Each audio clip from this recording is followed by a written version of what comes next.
All right, so we have somebody here from the Salina Chamber of Economic Development Activities, and we're going to get an update on what they're doing over there in Salina. Thanks for coming to Commerce Committee today. Thank you, Representative. Thank you, members of the committee. My name is Renee Dexler. I'm the president and CEO of the Salina Area Chamber of Commerce, and we appreciate this opportunity to talk to you a little bit about our economic growth and what that's looked like over the last couple of years. I'm going to point out I do have a delegation with me from Salina, the city, the county, our EDO, as well as our airport authority. Going to move through this slide deck real fast because I do want you to have an opportunity to ask questions. But if you need clarification at any time, please just flag me down. So really quick introduction. I think all of you are aware of where Salina is located. We are a population of about 47,000. But when you look at us as a regional hub for North Central Kansas, especially entertainment, healthcare, retail, we have a population of about 200, almost 200,000 that we're sort of serving. Moving on into kind of really starting with our economic development in the last 5 years. And you can move to the business expansion and recruitment slide. Thank you. Both two of our very large manufacturers, Schwann's and Great Plains, have put over $1 billion in capital investment in their expansions. We did recruit One Vision Aviation, which is a complete maintenance, repair, and overhaul MRO facility. They also do paint.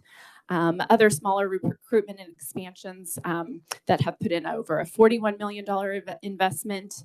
And then just pointing out that state economic development tools and incentives like HPIP, KIT-KER, and the JCF were critical in securing these expansions. And they alone have added over 800 new jobs over the last 5 years. Moving into workforce development. Next slide. We're not unlike any other Kansas community or really any other community, I think, throughout the nation that is struggling with workforce and labor shortages. Next slide. Because of all of this expansion and growth, we are needing to retain and recruit like we never have before. Currently, we have 1,701 open positions representing over 700 plus employers just in our county alone. Our top 3 industries are advanced manufacturing, education, and healthcare.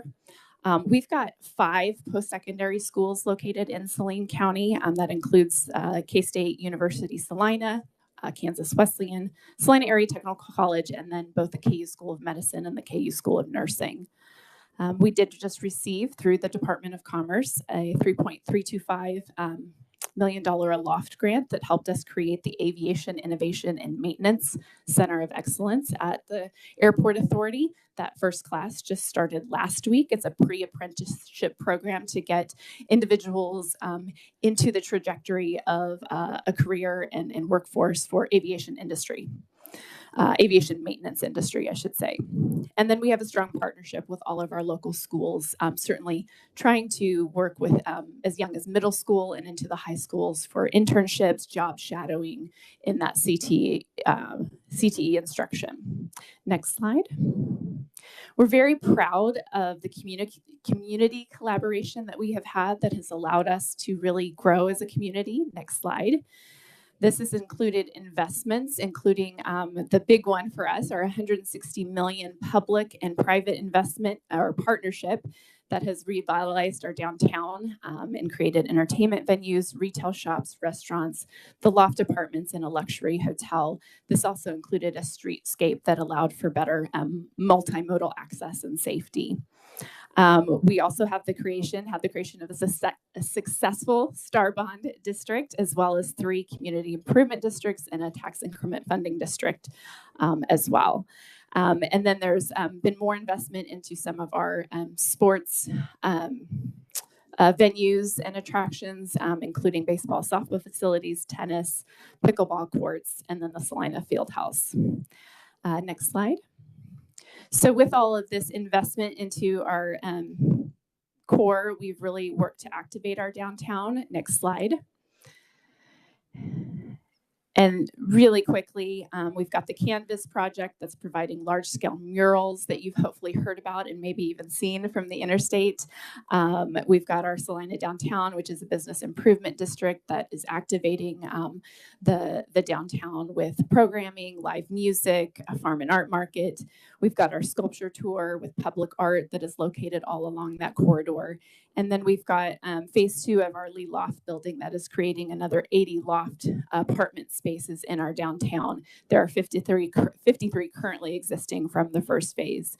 So really overall, just to say that the Star Bond and those special districts downtown for us have served as a catalyst for property acquisitions, redevelopment, and new business locations. I spoke with our director of Salina Downtown this morning, and we are at 86% vacancy of our downtown.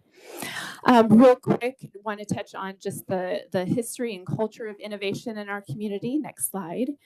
Touch on the General Atomics grant that Kansas State University received of $10 million to fund the advanced composites research and development to a fund for advanced composites research and development. Sorry about that. And then we've also received a $1 million grant, or the Airport Authority has, from the Kansas Department of Transportation for a clean agent aircraft hangar and suppression system.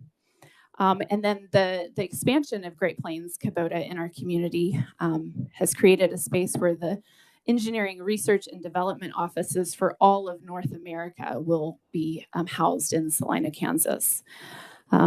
Many of our advanced manufacturing, healthcare, and educational institutions promote a culture of innovation, and we've been able to develop further entrepreneurship and business recruitment in this way. Next slide. Moving into challenges, we are not unlike any other Kansas community. Our top 2 challenges and priorities because of workforce development and the labor shortage is housing and childcare. Next slide. The city redid a housing study in 2021 that determined that 1,134 units were needed by 2030 to keep up with growth. 865 of those are needed by 2025. We did utilize Rural Housing Incentive District, Moderate Income Housing Grant Assistance, and Kansas Housing Investor Tax Credits to create over 452 units of workforce, single-family, townhome housing. And so a clear path forward for multifamily housing was critical for us to further workforce needs. And I'll talk more about that when I talk about the $25 million matching grant we received.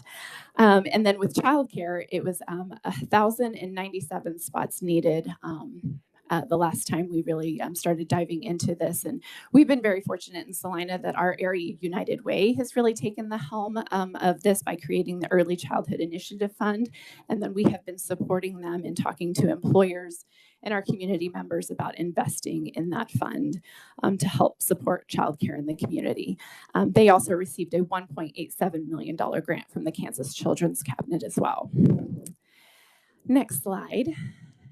And so what we really wanted to definitely be able to do is give thanks for the support we've received from the legislature, not only through the economic development tools that we've been able to utilize in this process. Next slide. But in 2022, we did receive that $25 million matching grant. We do have a developer for that to do 500 units of multifamily, and that project continues to move forward.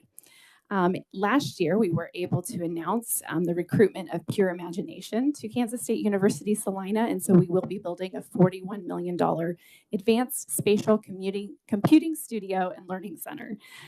This project will create 100 plus high-wage jobs as well as serve as a catalyst for future tech company recruitment into Salina. We already have the Department of Defense interested in contracts as well as other companies. So just again to say that state economic development tools and these partnerships have been instrumental in our progress and have really served to ignite private investment as well into our community. Future plans, our river renovation project, next slide. We're looking to improve Magnolia Road, which is the connection between Kansas State University, the Airport Industrial Complex, and the rest of the community. And then also improvements to Holmes Road that is going to create over 1,000 new acres of developable land for housing. We do have the sort of 3-city MRO play for maintenance, repair, and overhaul and paint growth, kind of following the overall Kansas framework for growth that would include NIAR and Wichita, as well as Topeka. And then finally, we are seeking federal funding for that AIMS Center of Excellence to be able to continue that program and sustain it in our community. And with that, I will stand for questions. I know that was a lot, but I wanted to get through that pretty fast. I apologize for rushing you through that. There's a lot here, and congratulations on the work that you've done so far and the work you're going to do. I can see the work of this committee throughout this whole presentation, and this committee should be proud of the work you've done over the last several years. And also, it's so great to have somebody that can figure it all out for us and put it all together and make it actually work. So thanks for doing that. Absolutely. I think you're going to set a really good example for some of these other places that need some help. We'll open it for questions. Representative Shu. Thank you, Mr. Chair. Do you find that there can be, or have you experienced a disconnect between what your housing needs are versus what maybe the residents who live there are talking to their city council about? Mike, you want to take that? I'm going to let our city manager take that question. Good afternoon. Thank you for the opportunity. My name is Mike Scragg. I'm the city manager in Salina, and most definitely that is the case. Everything that Renee described in terms of RHID, moderate income housing, low income housing tax credits certainly help the price point, but there is still this disconnect. But when we talk about workforce housing and affordable housing, and then you actually bring it to the market and have a price point, that is still a struggle. So we did a housing study that looked at the income ranges of our citizens, stratified those in terms of price points that they could afford rent and afford owner occupied. And we targeted housing products to try to fit each one of those rungs of the housing ladder. And the funding that the state's provided has been instrumental in trying to close that gap for us. I guess I was more asking just, I've run into very, very few multifamily housing proposals that did not receive a significant amount of pushback just from mostly single family owners in the area. Are you guys experiencing that as well? We have not historically built a lot of multifamily. The RFP process that we went through, we ended up with a location that's kind of isolated, so that helped us avoid some of that pushback. But so we've not experienced it currently, but that's certainly a consideration. And then we need to get the product built and get the price point on the market and see how it's received. Any other questions? Representative Dodson. Thanks for coming today. Really good to see the growth down there in Salina, particularly out by the airport. And I did want to ask about the 452 units. Was he basically greenfield, where you ask a developer to come in and put up townhomes and single family, or are those integrated in with the existing homes? They were both essentially greenfield sites. They were in proximity to existing infrastructure in terms of water, sewer, and streets, but two RHID projects and two distinct locations in the community. Infill housing is also something that was identified in our housing study, but that's more isolated, one at a time type projects. And as we're trying to hit these sizable numbers, we're looking at subdivisions. Thank you very much. Thanks, Mr. Chair. Representative Penn. Thank you, Mr. Chairman. I've had some time this summer to visit with you all. Very lovely community. You know a guy by the name of Rafael Mendez? Oh, there we are. Certainly. Yeah. Fantastic. Could you tell the committee a little bit more about the river walk and that project, the phases that you've done, and what benefits or dividends it pays to the community? Certainly. We had a river that ran through the community. With the Corps of Engineers' help, there was a bypass installed to address flooding, which then essentially kind of dried up the river channel within the community, and it's been that way for quite some time. There were two initiatives put on the ballot. The second one passed, sales tax funding for what we called kind of a slimmed down renovation of the river. We've been successful in securing a $22.3 million raise grant through the federal KDOT and the federal government. So in addition to the $28 million that Renee mentioned, there's the 22 million with the RAISE grant, and then we're also working with the Corps of Engineers. They've got some environmental rehab funding that we might be able to secure. So we're trying to leverage that voter authorized funding of the 28 million into what might be a $76 million renovation. It won't be the San Antonio River Walk, but it will get water flowing. It'll be a habitat. There will be hardscaping in key locations, trails, the entire length of the river, essentially. And thank you, Mr. Chairman. I appreciate everything that you all do for our military community as well. Very nice airport out there. Appreciate every single thing that you're doing for them. If there's something that you'd like to tell the committee as far as workforce, some efforts that you're doing to recruit and train or grow it organically, we'd love to see that as well, please. I can tell you our community as a whole internalizes the support for the military. So it's something that we get a lot of positive feedback about. All right, see, I'm not seeing any other questions. The MRO facilities, can you give us a timeline on when those will be built? That would be Tim Rogers. Thank you, Mr. Chairman. I'm Tim Rogers, the Executive Director for the Salina Airport Authority. Good question, good timing. The Salina Airport Authority, we just finished selecting our engineering and construction team for building 2 new 89,000 square foot MRO hangars and working in partnership with Wichita NIAR, working with Topeka, Kansas, and a phased development. So as NIAR launches and brings work out of the NIAR Works facility on the Boeing 777 conversion passenger to freighter, that work can then come out to Salina and to Topeka. Salina will be the first location for that work to come out of Wichita in 2025, and our hangars will be specifically providing for a location for aircraft paint for those 777s come out and the paint to occur in Kansas at Salina. In fact, we're already, One Vision Aviation is already doing work in partnership with NIAR on other projects that are keeping that work and that workforce in Kansas, in addition to some of the other OEMs in Wichita. So we're seeing this partnership collaboration, Wichita, Salina, Topeka, already starting to bear good results. I think that's an excellent program, so I'm glad we're actually making progress on that. Not seeing anything else. I would, though, mention that we all wish that J.R. Clays was our senator, too. We are very fortunate, and we're all working hard just to keep up with Senator Clays. All right. Thanks a lot, guys. Mm-hmm.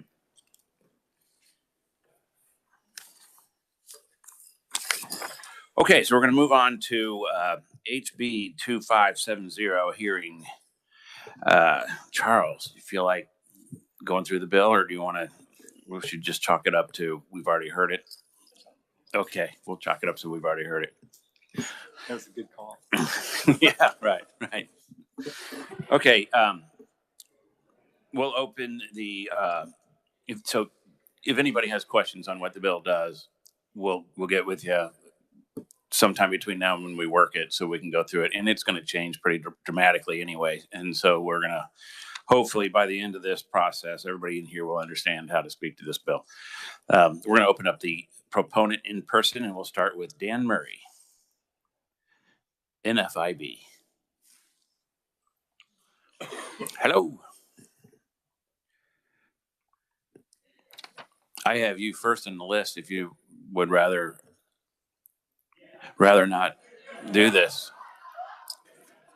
Mr. Chairman, as I stare at your ranking minority, I did think I would hand it over to Phil to start and then follow on. But I wanted to stand up seriously and convey that this is an important issue for small business owners across the state.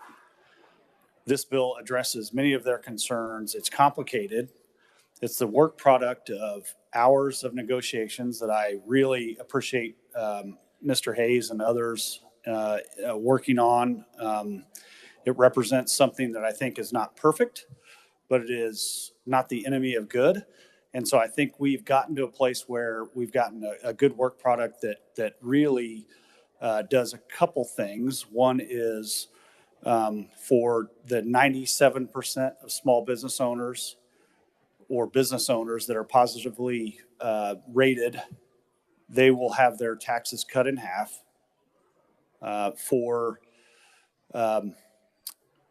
most small business owners, this will provide appropriate guardrails around the future of the trust fund and ensure that it's solvent moving forward.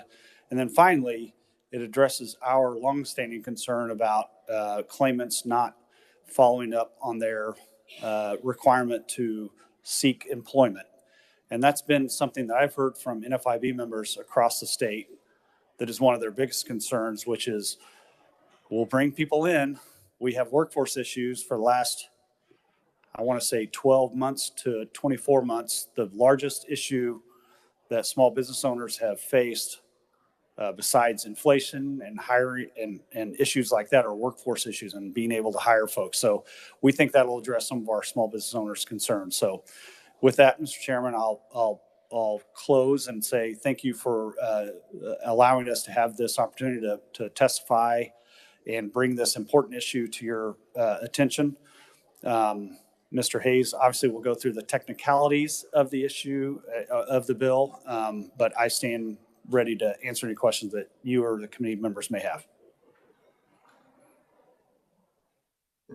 Before we move on, he said cut taxes. These are actually taxes are in the form of insurance premiums that are paid to pay their employees in the case of a layoff. In a pot, somebody with a big pot of money that's built up won't have to pay as much. So we're not cutting income taxes in this committee. We're not addressing it. So these are insurance premiums that we're talking about. We Mr. Chairman, if I may, You I can interrupt me anytime you want, sir. I refer to them as taxes. This is a program that employers participate in. It is levied as a tax in some ways, and it's obviously levied based upon your experience, like an insurance program. But our members view it as an assessment on their profitability on their things, and so we refer to it as a tax. But yes, I appreciate you making that clarification. Any questions for Mr. Murray? All right, seeing none. You got off easy. Thank you. So a raise of hands from the proponents. Would you prefer Phil go next? Is that what you're looking for kind of an explanation of some of the changes that you're looking at? All right, we'll call it Philip Hayes, VP of Arnold Group.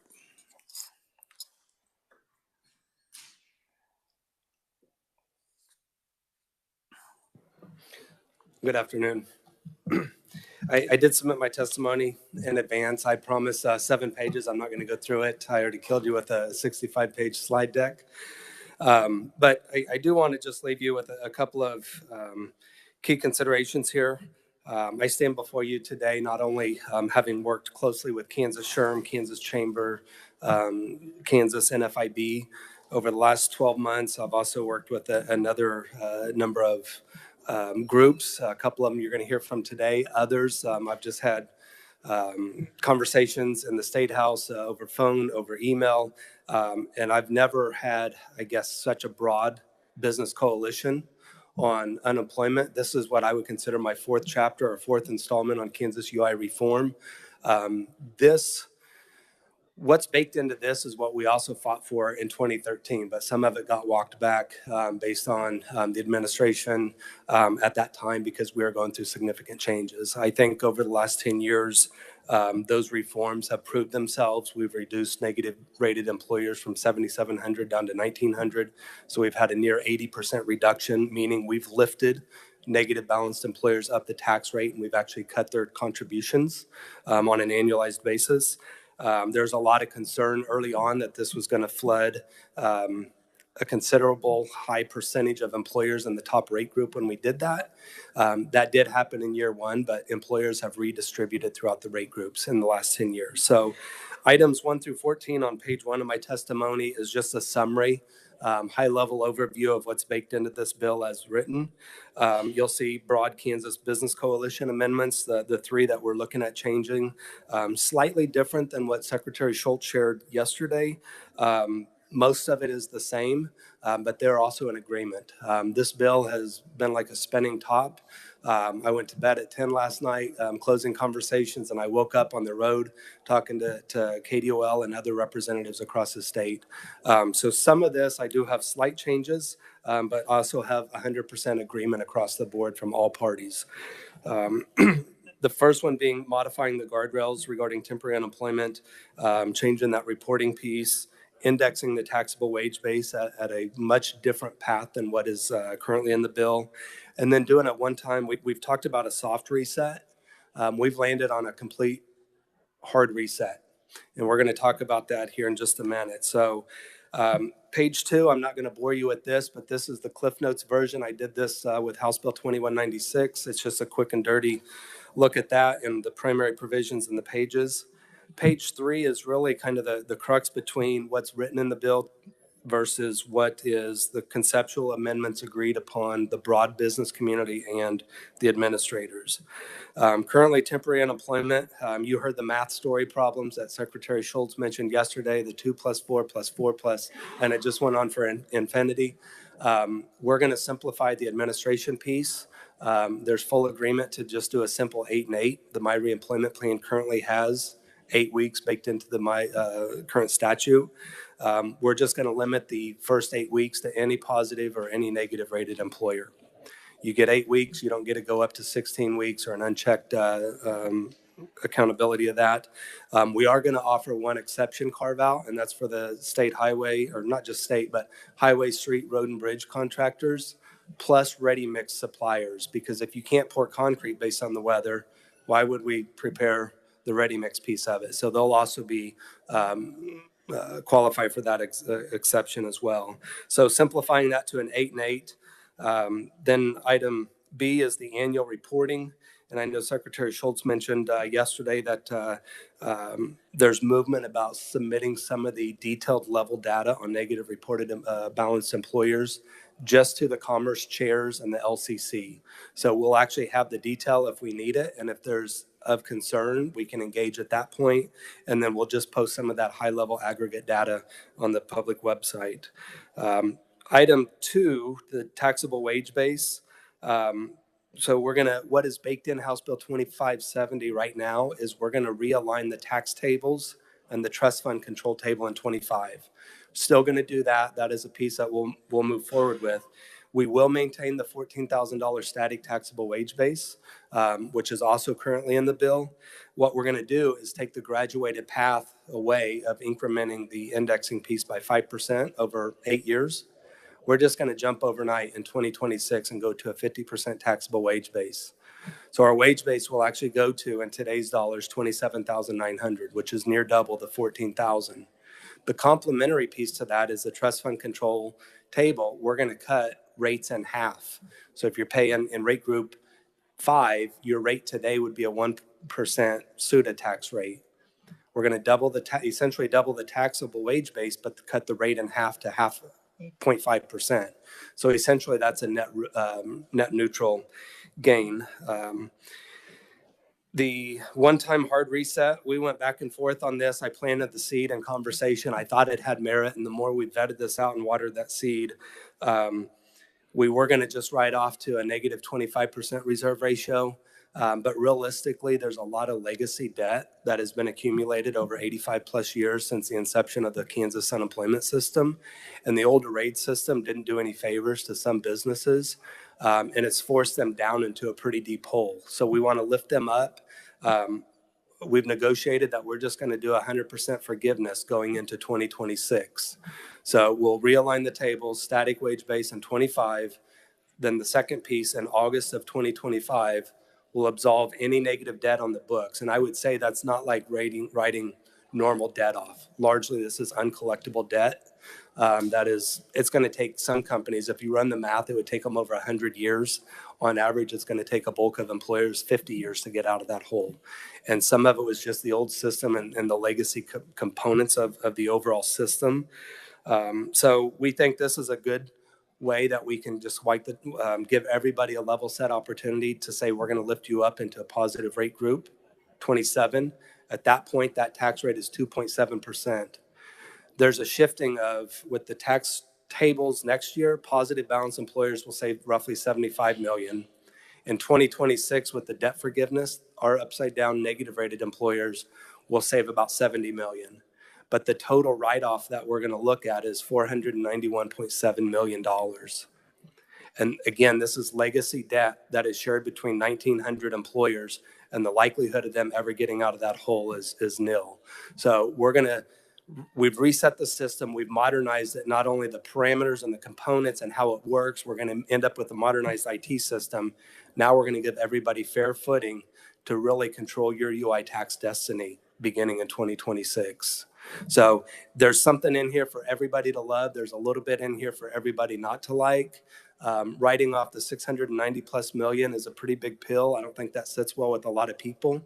But what we have to realize is we're likely not going to get much of that money, probably in my lifetime. So I look at this as a good component. It's going to keep employers here. It's going to keep people attached to the labor force. In fact, it may actually spur hiring and help us weather the downturn that may be coming. So going on to page 4, just a quick summary of the tax overview. Quick talking points. On top 5 talking points here are good high-level components that addresses the equity and fairness across the board for every single rated employer in the state. Increases the degree of actual experience, and you're in control of that. So if you don't manage your claims and choose not to, you'll slide back down, or you can stay in the positive territory and keep your tax rates down. I will say, because it's a nuanced dance, every time we change and come back to the negotiation table, when you change one variable, we have to recalibrate other things. So when we tinker with things, there's really large unintended consequences if we move one small dial. So I think it's important that we keep all stakeholders involved in any changes. The talks about the 97% of employers that are currently positive rated today versus the 3%. The write-off again down there. If we go to page 5, this is kind of the industry sector profile against the state. You'll see sector 72, which is accommodation and food service. And this is a group that I've been talking to pretty regularly over the last 6 weeks. This group is probably the sector that is subsidizing higher wage sectors more than any other group across the state. So this group has 5,700 plus employers in the state rated.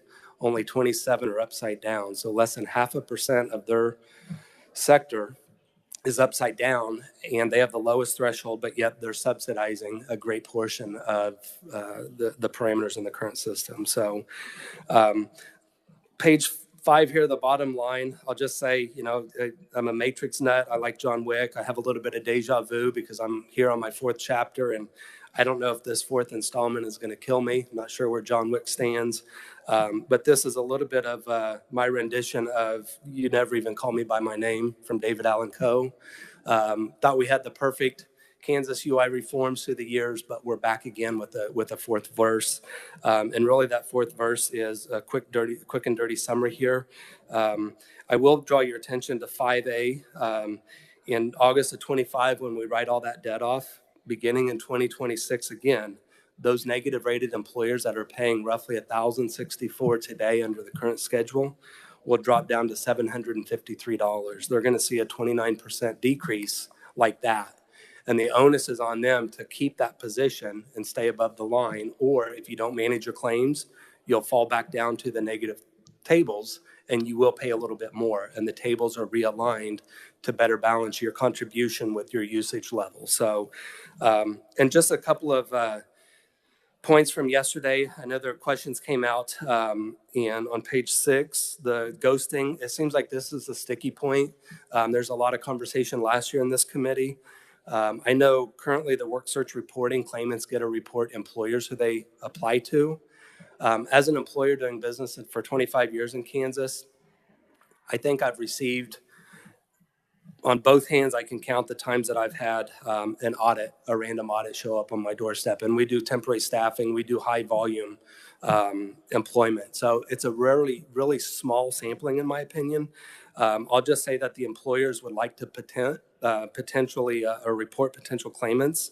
We know it's voluntary. Nobody's obligated to do it. And we're not asking for a status update. We just want to report it and then let it run its course. I'm showing you job refusal determinations because I think the ghosting provisions would be very, very similar to this, probably more efficient once the new system's up and going.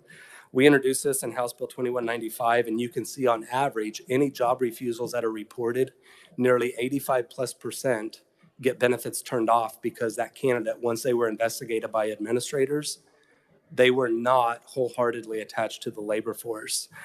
So I think this is going to be a parallel provision. The only problem is we have a very low participation rate.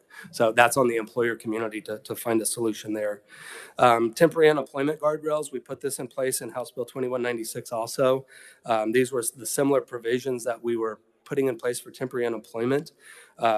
These are working well. You can see a year ago, we had roughly half of the number of Kansans that were on WorkShare. We're north of 5,000 as of last week, so we've more than doubled the position from this time last year. So it's not preventative. We just want to make sure we have controlled measures that we don't have loopholes for bad actors to continue to exploit. The My Reemployment Plan, just showing, this has been a good tool. I think the numbers speak for themselves here. The federal UI benefits compared to what Nebraska does, I think they probably do an offset. So maybe there's just a little bit of cleanup language if there's an appetite to do that. I think it's good provision for consideration. I don't think private business should compete against government for employees. That average hourly rate back then at the height of it was near $29 an hour. So nonprofits, the accommodation and leisure hospitality industries struggled to get the attention to call people back to work.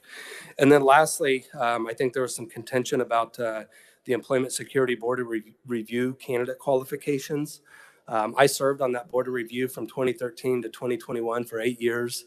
1 month after I rolled off of that board, the governor's office had shared with the nominating committee the provisions that they felt were good considerations for candidate qualifications. I've shared that on the bottom of page 7. You'll see at least 8 years of direct HR experience, guidelines, processes, et cetera, direct experience with employment security law, knowledge of employment and labor laws. And the last item on this list, and we had a lot of contentious debates over the last couple of years on appointments for this board, is legal education and experience. And based on members from research and others, that this is probably the least objective component. It's really, really subjective. And so to codify this in language so we get rid of the arm wrestling in the committee is we wanted to elevate these priorities. We left them in the same order that the governor issued in June of 2021. We just increased from an 8-year step to a 10-year step. And that's just from experience from not only myself, but other members that I served on the Employment Security Board of Review with for 8 years. So with that, I'll stand for questions at the appropriate time. I am excited and probably more exhausted having got to this point with all the parties involved. But I do look forward to working this bill and hopefully we do see passage. I think this is going to be a monumental bill with long-lasting implications for anybody that's involved in passing this. So thank you. All right, Phil, thanks so much again for all your work and all your time. And I know it's worn on you over the last year, really, but especially this last month. Before I take questions, would you explain the reasoning behind raising the wage base from the current 17,000 or whatever it is to? There's a critical moment why we were looking at 60%. I don't want to say pushing for 60%. Our initial step out in the summer was to have 3 alternative wage bases, one for the better actors in the state, one for the mid-level bad actors, and then one for the worst rated group. That was really too much too fast. So we took the graduated approach as asked, and we pushed that out and ended up at 60%, knowing that we're going to lose the time value of money. So here, we're just going to flip it. Our current benefit outlay right now, and we're in pretty good economic times, is about 45% would be the magic number. We're starting to see cracks in the economy. We've seen tax revenues decrease over the last 4 years or 4 months. And we've actually seen what I would consider rolling pockets of a recession in Kansas with different industries that we work with on a recruiting basis. 45 may make sense today, but you worry about that offset. So 50 is kind of the trade-off, because there's a little bit of a dance that's going to happen when we collect less from negative balance employers. We cut rates in half for everybody, for positive balance employers, double the rate taxable wage base, and essentially that becomes net neutral. But we have to be able to fill that bucket back up, because if we get in an economic downturn, our fund could be stressed to the tune of about $600 million over the course of 2 to 3 years. And if we do too much too soon, it's going to force us back into tax increase tables and actually wash away what we're trying to gain. So the 50% threshold is what we're going to need to work through, what I would say for the balance of 3 years after that's set in motion. But it's going to be critical. And our trust fund right now is $1.4 billion. We have a unique window of time to do this conversion, get all this set, get it in motion.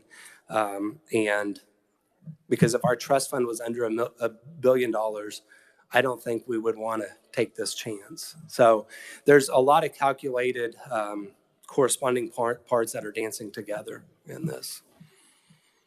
I don't know that answered your question, Chairman. Well, I was kind of looking for you to tell us that unemployment payments increase over time as the wage does, and that's why we need to adjust because currently employers are only paying on the first $17,000 of each person's income or whatever it is. Yeah, and that's what actually put us in the bad spot in 2013, because our wage base was static at 8,000, and we began indexing our benefits in 1995. And so we had one side of the equation, we were pushing more money out the one side, but we were collecting a static amount, or the old system, how we went about collecting that was overburdensome. And so what we're trying to do is just index both pieces of the equation and get them in harmony. Thank you. That's what I was looking for. Representative Osman. Thank you, Mr. Chair. Thank you for your testimony. My original question was going to be, hey, you heard the KDOL's testimony yesterday, and they had about 7 line items that they were opposed as written. But now, as I hear your testimony, do I understand that you have talked with the KDOL, that you have either compromised language or agreements on their opposition under each of the line items? It's compromised language, Secretary. Would you agree? Yeah. And I would say there's about 7 items that they were concerned with. And I want to be sympathetic. It's ironic that Secretary Schultz handed me a 10-year service paper today, being a member of the Department of Labor. I want to be sympathetic of their position. I've been in their building, and having worked on the board, there's challenges, and there's going to be challenges coming with this new system. So trying to marry that up between the business community and the administration of all of this, it's been interesting. But I'm happy to report we've, as of this morning at about 8:30, I think we're all in line. All right, thank you very much.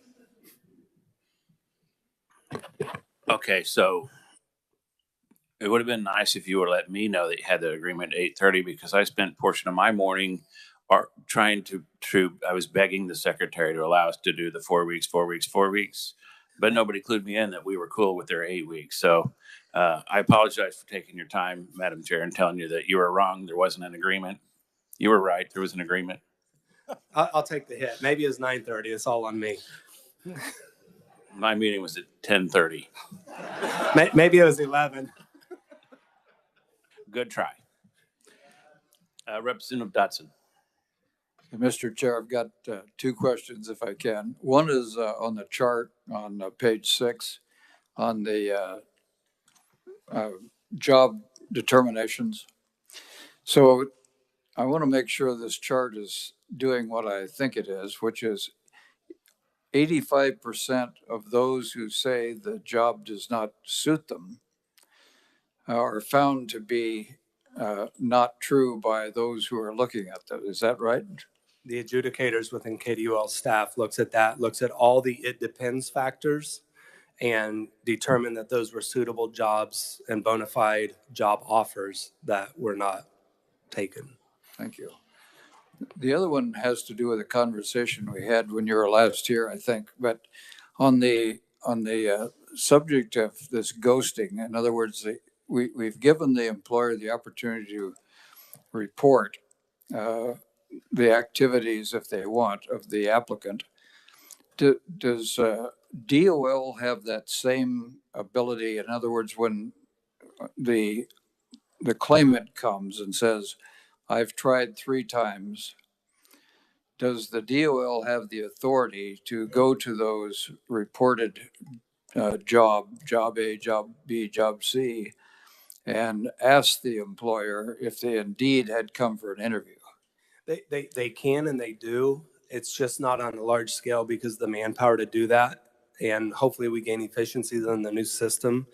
That's what Secretary Schultz was mentioning, those work search audits. They're random audits. They just pull from the hopper and call that employer and say, did John or Sally Doe apply with you for this position? Yes or no? And facts matter. Documentation is king. So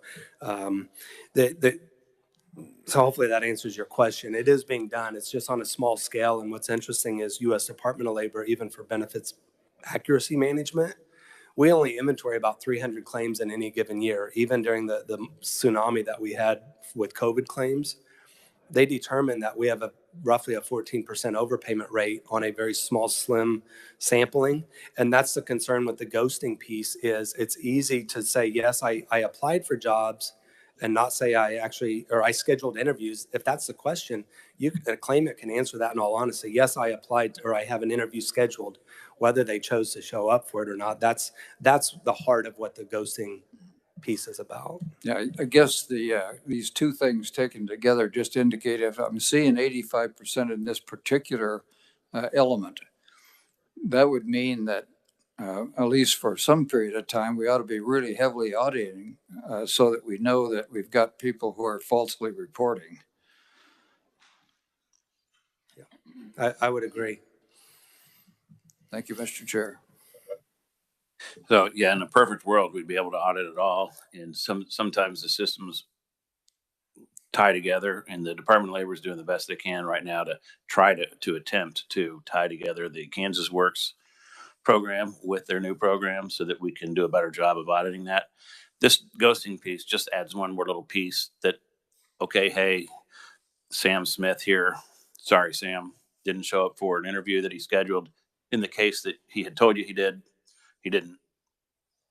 There's really no way for an employer to know whether or not somebody's collecting unemployment or not, but it would be just one more piece that would maybe flag one of those audits if they were collecting unemployment. Any further Representative Hsu? Thank you, Mr. Chair. Yeah, to continue on the ghosting piece, Representative Poskin had the good point yesterday, and then I guess I would like to ask: is there any concern is there any concern that the voluntary nature might lead to biased reporting? You know, if you're not going to collect mandatory data, obviously you're only going to report things that might come to top of mind if you are inclined to report at all. I'm worried about someone, I don't know if it's a legislature or KDOL, receiving that data and it's only incomplete data and trying to draw inferences from that. I think DOO would have to be able to definitively say this Sam Smith, sorry Sam, is who we're talking about. And typically with the MFA solution that's in the current system that we're operating with and the new system we're going to, your cell phone is going to be your biggest MFA piece or your email. So if you're making claims there, any system can be duped, and I'm not saying there's ways around it, but the voluntary piece, I know the question came up yesterday, can it be punitive where an employer reports maybe just some and not others? I can tell you, most employers probably aren't going to do this. There's been a lot of hay made through the last 3 years about this, but you look at these job refusals, and the most we had in a single year was 202, and we have more than 60,000 employers across the state. This is a fraction. And my thing is, if people are applying for jobs that they're qualified for and interested in, I don't know why they wouldn't take the interview. And if something comes up, my dad was in the hospital 2 weeks ago. I'd call and say, I can't make the interview today. Can I reschedule? I'm really excited about this, but my dad slipped and fell on the ice and I need to be there to take care of my person. So, and I know we can't legislate common sense and decent courtesy, but this has been, I would say, if not it's a 1A issue for every employer that I talk to across the state over the last 3 years. Okay, so this might be just a misunderstanding on my part. When I think the word reporting, I kind of think for data collection purposes or data analysis purposes. It's not necessarily for that. It's just kind of a cross reference for KDOL's part. It's Okay. an alert. Yeah. Representative Sutton. Thank you, Mr. Chair. I would agree that we're not qualified here to legislate common sense or decency. So we should probably leave that alone. I am curious, though, regarding the debt forgiveness, and I've got no problem with it if it's uncollectible debt. But tell me, other than just not having to keep track of it anymore, who is going to benefit from that, and what might be the longer implications for it? Great question. I thought you were going to ask me about the sunset provision on the unemployment council, but we'll save that one. Really, if we don't do anything and address these structural changes, what happens is the negatives stay in that hole. And we only collect so much from them based on the tax system. Plus, we're giving them tax credits in the last 3 years also. So not only are we not collecting enough, we're also giving them a lower tax rate as well. And so they start using more of the system, collecting less.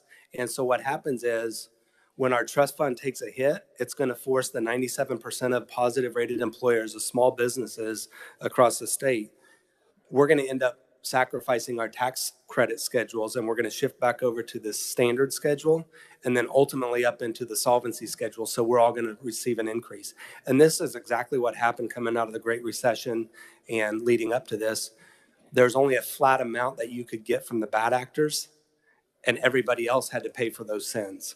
And so this, by correcting it, it takes away any excuse to say we have heartburn with our tax rate. Right now, they have some legitimate concerns. You think about M&A activity. If a company that's 125 years old and they've bought 12 companies over their lifetime, they may inherit some of that bad debt under the old rules of the old UI system program. And so it wasn't how they manage claims, but it's just pulling at their coattails and it won't let them lift up. And we're all going to pay for it because the system is not designed. It's just naturally going to work against us. Excellent. That's a good answer. And if I could continue just 1 second here, Phil, you and I both know that the sun never sets in Kansas. Thank you. I love that. So a point of clarification, an employer that has a negative balance of $1 million, what that means is that the trust fund has paid out $1 million more than collected from that in insurance premiums or tax premiums from that employer. It doesn't necessarily mean that they owe the trust fund that. It's just that their rates are going to be higher and continue to be higher until they get to be a positive employer, and then they'll start to coming down.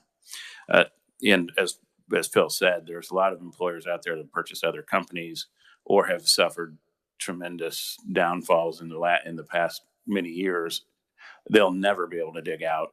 And when we put this new rate structure into place, while we're rewarding the people that are positive, the negative balance people, we're going to have a tremendous increase. And so in order to get them all on the same page, because it would have cost jobs, it would have been a tremendous increase in premium, and they would have had to lay people off or some people off. This way, we can start everybody back at zero. So rather than look at it as forgiving debt, we're just resetting them at zero. And as they use the unemployment system, they will pay much higher rates, but they'll earn their way into that. Everybody starts on the same page. If I might also, at the conclusion of this going into 2026, when we get reported on business tax claimant, our average cost per employee is going to fall more than 25% compared to where it is currently, which was already 27% under the national level. So we're going to be well under 200 compared to the 262 that we're paying in 2023. And so it's a little bit of field of dreams. If we build it, they will come. You know, we're already doing a good job of inviting companies here. We have to do a better job of either keeping our kids here or attracting new workers to our state as well. So this is going to be a big boon for employers to maybe help with relocation, maybe help with childcare, maybe help with increasing wages at their organizations if they're a smaller employer. So Representative Preps. Thank you, Mr. Chairman. Phil, thanks for testifying today. The ghosting part, it feels like the employer community is really committed to this. They're not, I don't think it's going to yield the results that you hope for, but it feels like you're very committed to that. But you and I had at least one conversation in the off season. Can we acknowledge too that this works in reverse? That I hear a lot of stories from people in my community who go apply for jobs that are listed online and they get no response from the employer. Do we have any mechanism to track that? Yeah, I agree that that does exist. And I think back when I started on my journey looking for jobs, I think employers were a lot better about communicating back and saying you were not selected.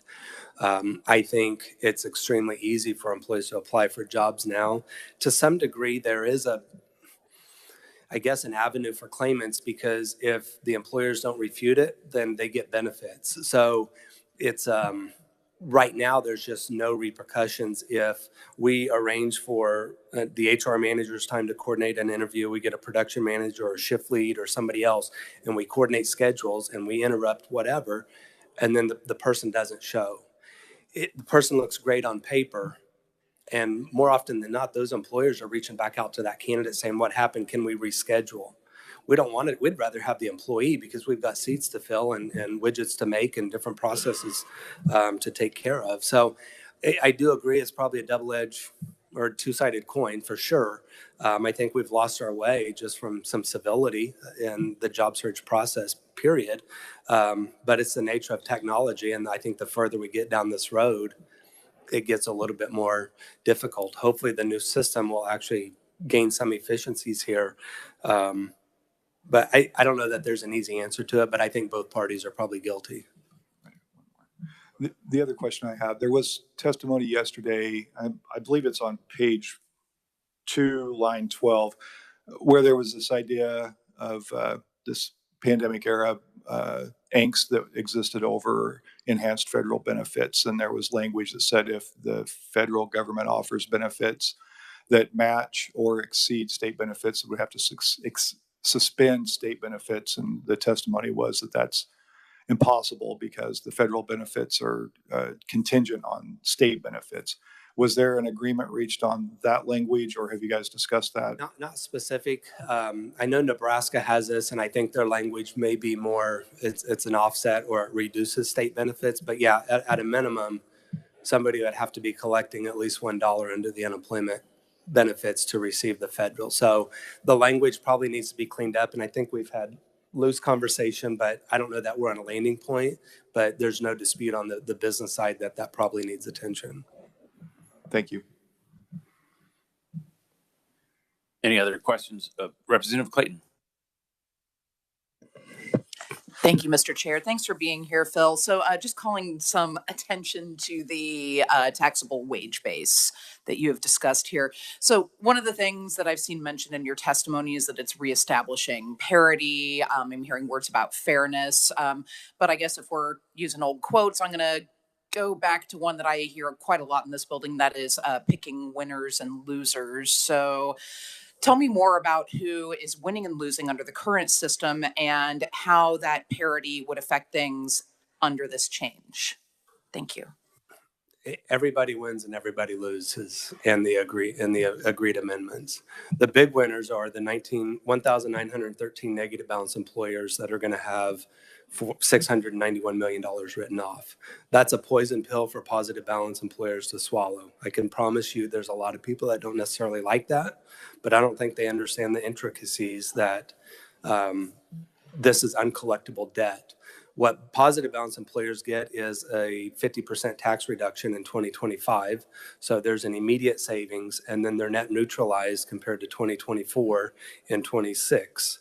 And so everybody's giving up a little bit short term. Everybody's gaining short term, giving up some long midterms, and then gaining tremendously in the long term of this. The idea, like I said, I don't want to be here for a fifth installment. And I don't know that any of the other stakeholders want to be. There will not be a fifth installment. I would love to put a lid on UI reform and be done with it, which means we have to think about forward positioning down the road. And that's the conversations that we've had. So I don't know if that answers your question, but There's good and bad.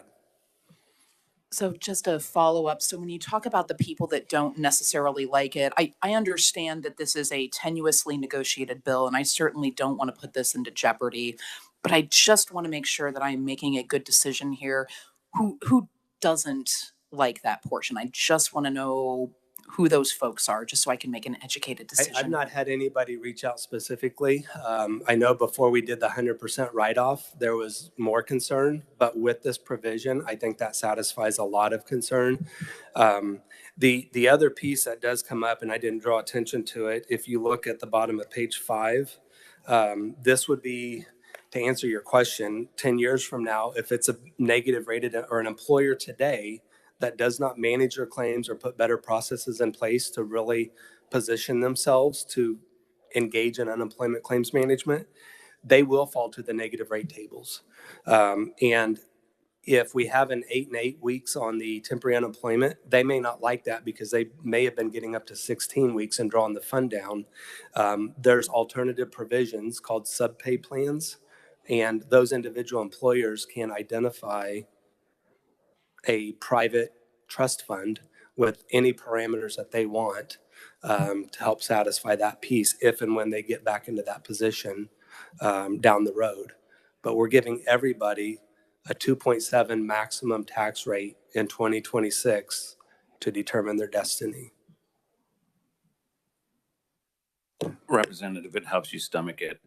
The Kansas Chamber was against the forgiveness of the debt.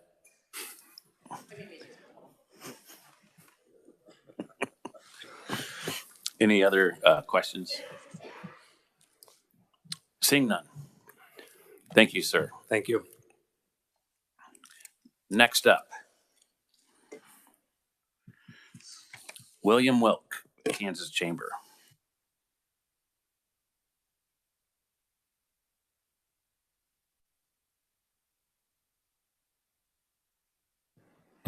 I think this is the first time you're testifying in front of Commerce. This is, yes.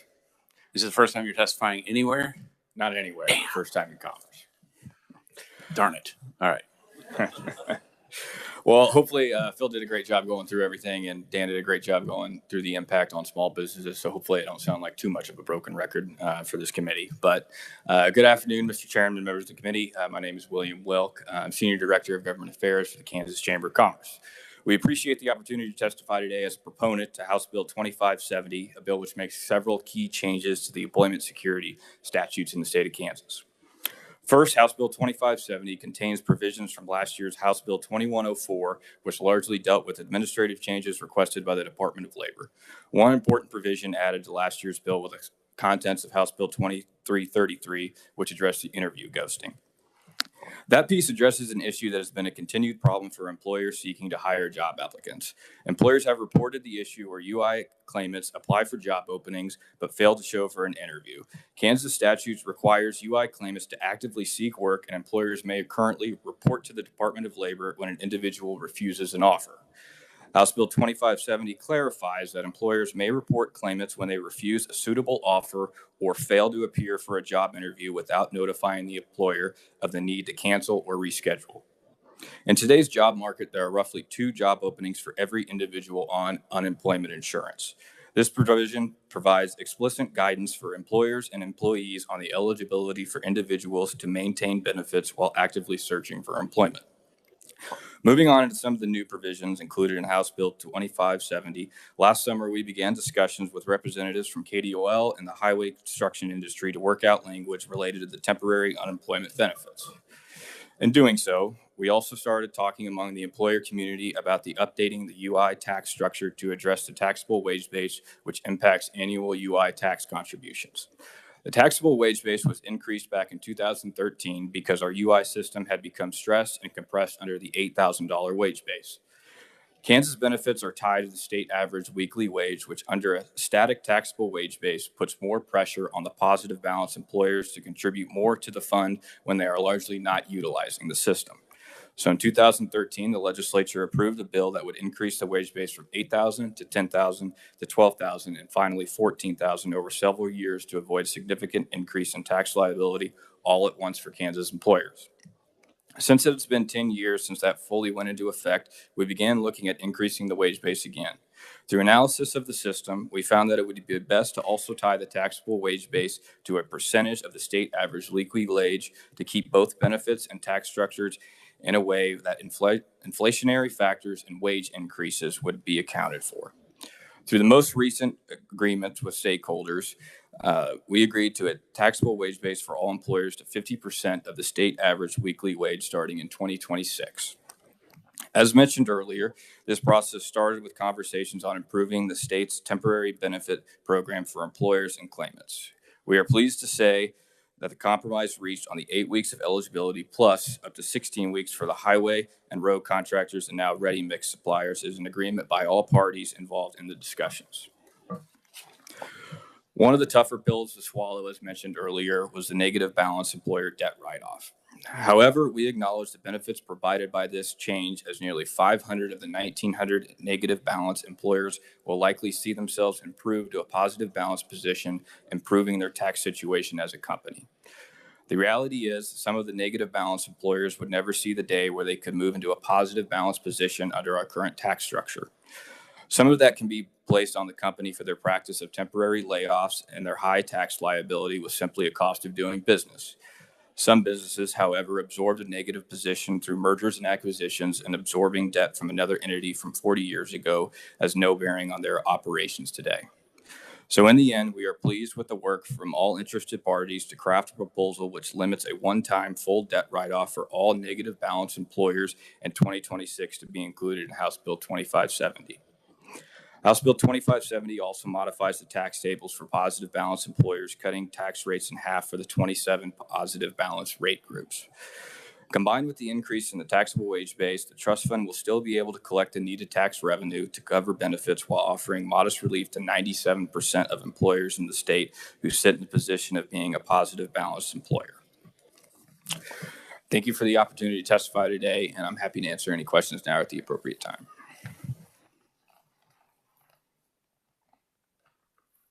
Seeing no questions. Amazing. Representative Laura Williams. Thank you, Mr. Chair, and Will, thank you for your testimony. I did want to clarify, are you a graduate of the University of Kansas? I am, yes. Okay, your tie just confused me today. Seeing you in purple, so I don't approve of the tie choice after the loss last night. I lost a bet, and I'm a man of my word, so.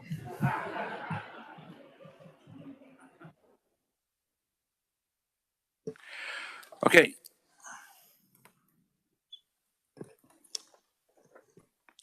Next up, Michael White from Kansas Contractors Association.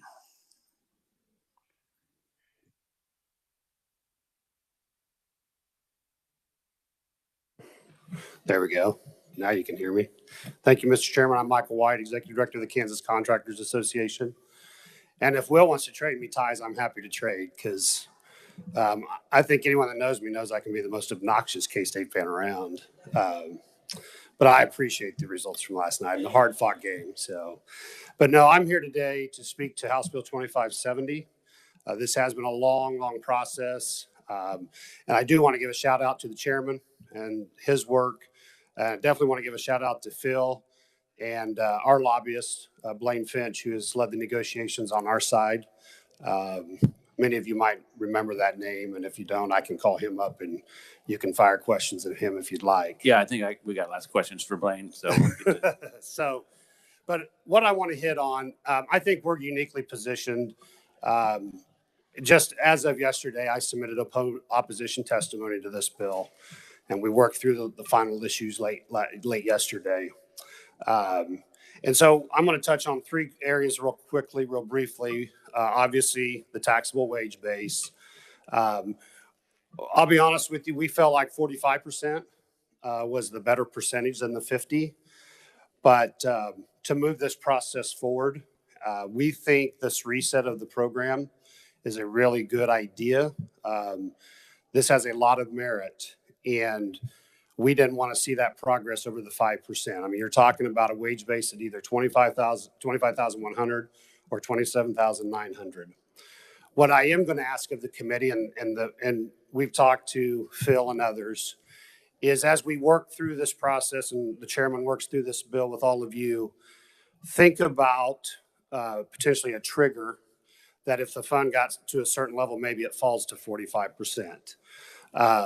We think that if the fund could be in a very good solvent position at 45%, that's just keeping more dollars in our employers' pockets in the state of Kansas. So not saying you need to do that, but we would actually encourage this committee to take a look at, should there be some type of a trigger potentially that at some certain level, does it go to 45%? We definitely think it needs to be at 45%. And so, you know, we're only talking about that 5%. And so I just wanted to point that out. The other thing that I think is huge going forward, and Phil pointed this out as well, we're going to have a situation now where the wage base is going to naturally increase as wages increase.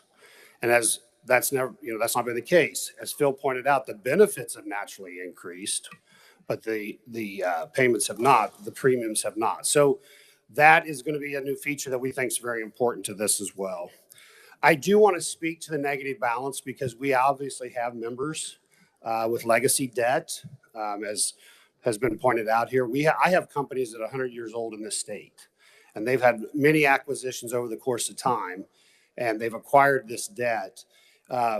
One in particular member I have is paying in about $300,000 more than what they're currently taking out on unemployment benefits right now. So they're paying in somewhere in the neighborhoods of $650,000 a year to the fund. They're taking out roughly $300,000. So they're going the right way with their balance, but their balance is so large they would not they would never pay that debt off. And when you raise the wage base, you're basically doubling the wage base in this bill. If you do that to an employer and you keep them in the negative at the percentages, their contribution, think about what that does to their contribution. It's detrimental to their business models. So we think by resetting the wage base and doubling that wage base, we think the proper approach is to do away with those negative balances, get everybody to zero, put everybody on the positive side. And I can assure you, as the executive director for the heavy construction industry in the state, my message to my members is going to be, don't get yourself in a negative. Because if you get in a negative situation going forward, you're going to have a hefty little unemployment insurance premium to pay every year. You are going to be better off as an employer to pay, I forget, what's the payment? Yeah, the voluntary payment you can make to stay positive. And I can assure you, if you're taking out more than you're putting in, you're going to want to make that voluntary payment. And that's going to be the message they're going to hear from us. So that's the one thing I want to point out. I have many, many members who are on the positive side of the equation on this. And I do have some negative, as has been stated here, but it's a balance, like Phil has pointed out. And it's important because we definitely see that the wage base has to come up. I mean, it's just, you know, it's been 14,000 since 2014. The wage base needs to come up, but you have to do it in a way that it's not penalizing employers in the state. And we think this is a perfect thing. And this resets them, and then they have to make sure they stay in that positive position going forward, or they're going to really pay very high premiums. The last thing I want to touch on, because we do have an exception in this for the 16 weeks of unemployment. And the reason I want to touch on that is, again, so much of our work is weather dependent. And I can assure you right now, I don't think there's very many of my members who are using 16 weeks of temporary unemployment for their workforce because we're not having, like right now, the weather's starting to warm up. They're going to start working as quickly as they can as long as these temperatures stay. If we get another cold spell, then they're going to have to be on layoff again. But typically, what our industry does is roughly around Thanksgiving, sometime between Thanksgiving and Christmas, they're going to lay off because the weather turns where they can't be outside working. And when I say our industry, it's predominantly the pavers. Bridge builders can predominantly work all winter long. They don't have to see much shutdown. But from a paver standpoint, you can't lay asphalt and concrete below 50 degrees, basically. So they get shut down, and they're always shut down at least 8 weeks. A lot of times 12 weeks. It really just depends on the backside of the winter. But it's so important, and I can't stress this enough. The reason this is so important, and this provision is what really brought us to this bill. We have a very tight workforce, as you guys know. Our largest customer is KDOT, and we're having difficulty hiring people like everybody else. And we know if our employees are out and they're having to seek jobs while they're on temporary unemployment, we're probably going to lose them. That's just the reality of the situation we're in with this tight workforce. So to the extent that our people can be laid off, still, have some monetary help for their families, we can retain them as an employee. And I can assure you right now, with all the work that's out there and all the great work you guys have done with infrastructure in the state and the funding, we don't want to be laid off any longer than we have to be right now, because there is a lot of work. And so the other thing I think is a beautiful piece of this bill is if you use 16 weeks, if one of my members decides they have to lay off for 16 weeks going forward, they are going to have to figure out how they pay for those 16 weeks, because the premiums are going to be really high. And so I think the system is resetting. It's been a long negotiation. I can't explain to you. And this has really taken a lot of twists and turns throughout the course of the last year. But I think you've got a good work product here. I think this is a great reset of the unemployment insurance fund. And we look forward to moving this bill forward, Mr. Chairman, and continuing to work. We do need to figure out the ready mix amendment. I think that's easy. Several of the proponents have talked about that today. And then we just would ask the committee to maybe look at some type of trigger mechanism. And I'll stand for questions. Thank you.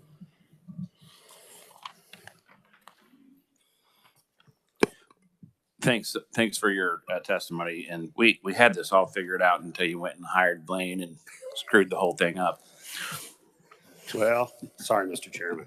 I apologize. Would you care to take a stab at the SAWW and the percentage of wage? Because we've talked about that quite a bit, and I don't know that anybody's explained it. On the state, I got to get my terminology all here, but the state average wage rate, is that the one you're referring to, the 45 versus 50? So, yeah, I'm probably not the one to really talk too much about it, but basically, it's my understanding that it's currently where we're at about 25% of the state wage at $14,000. So, in a lot of the information that Phil has given us, the average wage wage across the country is $23,000, I think is what it is. It's what some of the information we've looked at. This would put us pretty much in par with that. Instead of being below it, we're now going to be just slightly above it. Our big opposition to going much above the 45 and going above 50, I know there was discussions about 55 and 60. The reality is, again, we go back to this is employers' dollars, and we understand that Phil's working the spreadsheets and figuring out, what's best for the fund and this and that. But the reality is what we think is a better prudent approach would be, and this is why we really push back on going higher than 50, is we want to see what this new increase does to the fund before we just automatically put it in the law that it goes up. We thought that was our pushback in terms of going above the 50 is we'd rather see, let's see what 45, let's see what 50 does for the fund over the next 5, 6, 7 years. And then let you guys always come back and adjust that if you need to. But as you creep that wage rate up, it obviously is going to require more money into it from employers. And we would rather see a slower progress to the 45, 50, and then really see where that sets us in the next several years. We think, again, we're not running the spreadsheets like Phil. I'm not going to pretend that we are, because we're not. But we would hope that that would potentially put us in a good solvent position that we don't have to push up from 45 or 50. And so that's why we always kind of push back above 50. I don't know if I answered the question, but that's kind of our take on it.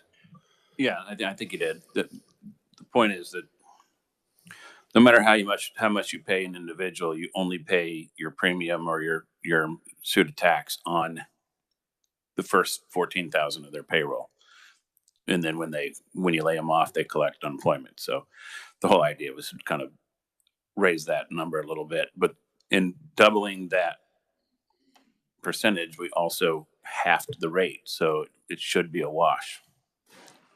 And then start over from this. Everything starts from today on and then grows. Any other questions? Seeing none. Thank you. Thank you, Mr. Chairman. Next up, Andrew Wines. I just wanted to say your name wrong one more time.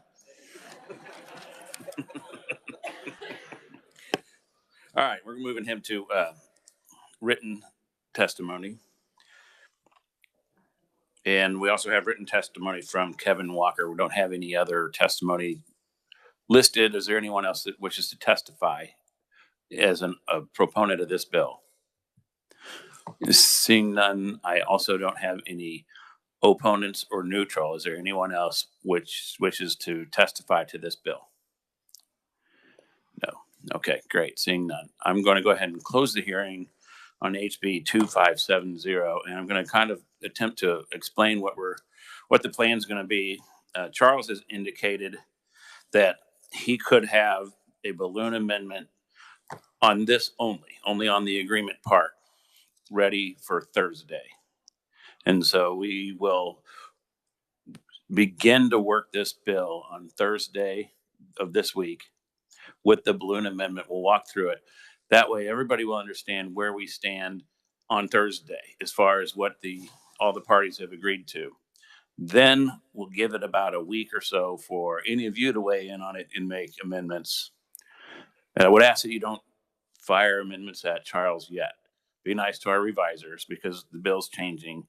Thursday, I think we'll all have a better explanation of what the bill's going to do. And then we will take our time if we need more amendments, and we'll give it another week or so before we come back and finish hearing it. And if we don't finish it, we'll continue it until we get it right. And then we'll send it over to the Senate. With that, we're adjourned. We'll see you tomorrow.